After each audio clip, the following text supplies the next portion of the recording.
According to reports, the FBI has allegedly been using social media and rapper Casanova's previous VladTV interviews to help indict him on RICO charges. Many fans on Twitter have blamed DJ Vlad and his platform for getting Casanova caught up. This isn't the first time the interviews on VladTV have been used against by talent by the law. This situation brings up the bigger issue when it comes to protocol for celebrity interviews. Is it the responsibility of the talent to know what should and shouldn't be said? Or should the journalist be held accountable for asking questions that may get someone in trouble? One of our comedy hype analysts, Pierre, has been featured on VladTV in the past, and we've got him here in the studio today to talk about what should and shouldn't be said when doing an interview. Now, Pierre, this isn't the first time we've heard of cancel Vlad. Right. We've heard it plenty of times before, but in this instance, it's a situation where for some people, this is the first time where they're confirming that, or the conspiracies. Right. That people have said where feds have used Vlad interviews. So some people feel like this confirms that. So seeing this with Casanova and someone who has been on the VladTV platform, what were your thoughts? Well, I would tell the artist who goes on that show, like the old Run DMC song, you talk too much. You damn talk too much. Right. Vlad when I did this show, he asked me, is there anything you want to stray away from? In the beginning. Right. Before we did the interview, he said, is there anything you want to stray away from? And then you say, maybe not this or that. Because he'll have a couple of things he'll point down. Like, I'm asked this, talk about this. Is there anything you want to stray away from? You can say, no. Okay. So, if you indict yourself by just talking, that's on you. Right. Now, you don't have to answer all the questions. This ain't no legal indictment for real. You know what I'm saying? You're not in front of the feds for real unless you think you are. So, those artists who come and speak, we live in a whole social settings of the tougher you are, the more your background is. You know, we like you more. Unfortunately, even right now, like these young rappers getting shot. Almost every young rapper I look at that I haven't heard of before, like going on Instagram, they got pictures of money, guns, and gang signs. It's the same three things I normally see. Well, if you put that out, it seems like that's the growing trend. The tougher you are in rap. The tougher, straight up street, you got to have a record before you can be, not an album, but a criminal record, right, in order to be successful. And so I think a lot of these artists are trying to push that and continue and push that. Now, I would hope they were smarter than that. If you're an artist, you're smarter than that. If you got some stuff that's hanging out, if you done some stuff, why would you tell Vlad that? Now, Vlad has a platform. We have a platform here. If you want to speak on it, great. Now, true, if Vlad asks you a question or keeps trying to get you to say something, I would say that's messed up. Right. Yeah, then he needs. And I think that may be an issue because a lot of people, like I think you look at the Pee Wee Longway, his interview where he's like baiting, trying to get things he's constantly asking. Right. Now with Pee Wee, he didn't respond to those. There you go. But what do you think about people that do feel like Vlad is or is used by the feds because he baits these things like after a person says like, no, I don't want to talk about it, right, or try to move on, he still baits. But they're using his platform because it's one of the biggest platforms. Right. But if you talk about your stuff, your criminal background on other, and if they came on here and talked about their criminal background, we wouldn't. This ain't the kind of show that does that necessarily. But there's other outlets that do that. Vlad has a big platform. Yeah. So they're going to go for that first. But why do you feel the need to talk up to Vlad about your criminal background? Because you're trying to show how tough you are and you're a real street dude.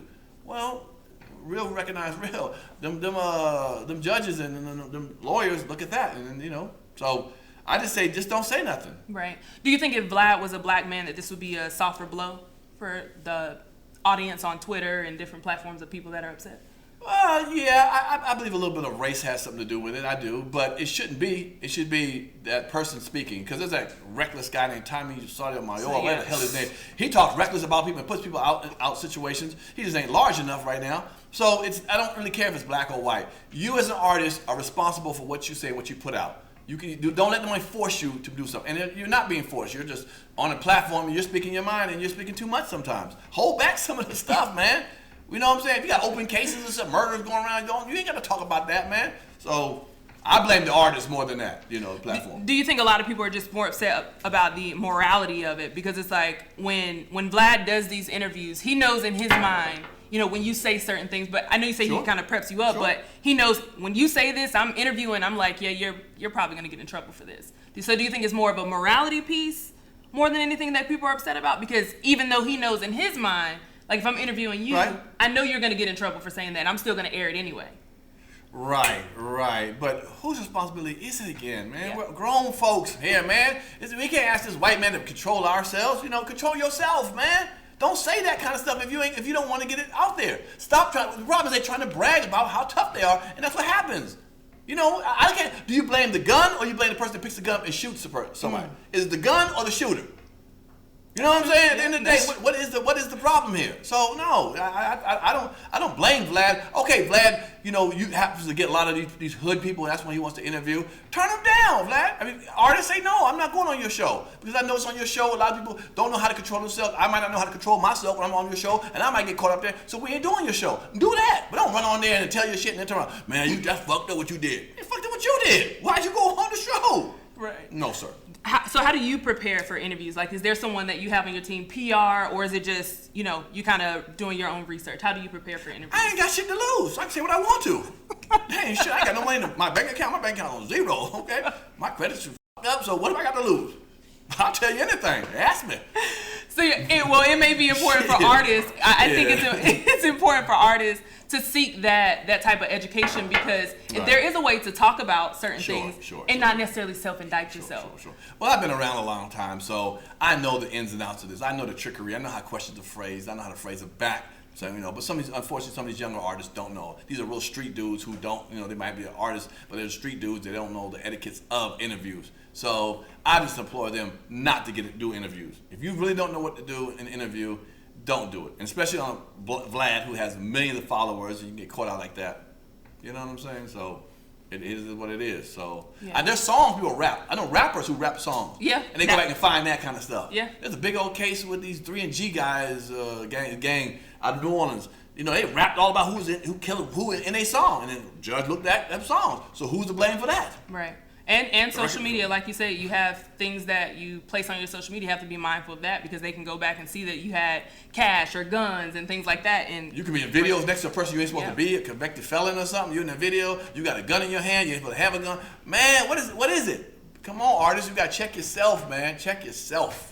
And I think something else to educate ourselves, because I know we're big on education on this platform, is the statute of limitation. Like, I don't think a lot of people understand exactly, one, what that means, and two, where to find it. First of all, the internet is wide open.